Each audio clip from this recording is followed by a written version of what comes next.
বলিউডের যে হিরোইনের প্রেমে একসময় সমুদ্র হিমাচল পাগল ছিল, সেই হিরোইনকে একসময় বিয়ে করতে রাজি হননি বলিউডের এক বিখ্যাত গায়ক।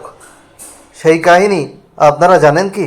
বলিউডের ধক ধক গার্ল হলেন এই মাধুরী দীক্ষিত। আর এই মাধুরী দীক্ষিতকেই একসময় বিয়ে করতে রাজি হননি বলিউডের সেই নামজাদা গায়ক সুরেশ ওয়াদকার। আর মাধুরী দীক্ষিতের বাবা মা কখনই চাননি যে তার মেয়ে বলিউডের অভিনেত্রী হিসাবে কেরিয়ার বেছে নিক। তাই তারা তার মেয়ের জন্যে পাত্র খোঁজা শুরু করে দিয়েছিলেন।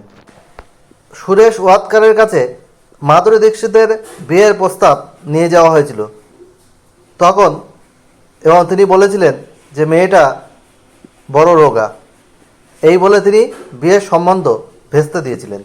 মাধুরী দীক্ষিতের বাবা মা কিন্তু আরও অনেক চিন্তায় পড়ে গিয়েছিলেন। বলিউডের ফিল্মি কেরিয়ার তার মেয়ের সংসারের পথে কাটা হবে, এরকমই ধারণা ছিল মাধুরী দীক্ষিতের বাবা মায়ের। বলিউডের পয়লা নাম্বারের হিরোইন হয়ে ওঠেন মাধুরী দীক্ষিত 90 দশকে, এবং তিনি যখন কেরিয়ারের শীর্ষে ছিলেন তখন তিনি আচমকাই বিয়ের সিদ্ধান্ত নেন। সঞ্জয় দত্তের সাথে তার প্রেমের চর্চাও কিন্তু বলিউডে কম হয়নি।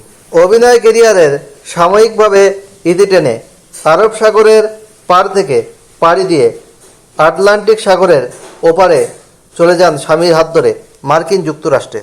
নিজের ব্যক্তিগত জীবন নিয়ে খুব একটা কথা বলতে চান না এই অভিনেত্রী, এবং তিনি এনআরআই এক ভারতীয় ডাক্তারের প্রেমে পড়েন। শ্রীরাম নেনের সঙ্গে তার প্রথম সাক্ষাৎ প্রসঙ্গে তিনি বলেন যে তার সঙ্গে দেখা হয়েছিল এমন একজনের যে সে আমাকে জানতো না, আর প্রথম সাক্ষাতেই সে বলেছিল চলো বাইক করে পাহাড়ে ঘুরে আসি। আমি বললাম আমি অন্তত 20 বছর বাইকে চড়িনি। সে বলল চলো আমি রেডি। এরপরে আর এই নায়িকা কিন্তু বেশি দেরি করেননি, খুব তাড়াতাড়ি কিন্তু বিয়ে সেরে নেন। এখন 2 সন্তান নিয়ে সুখে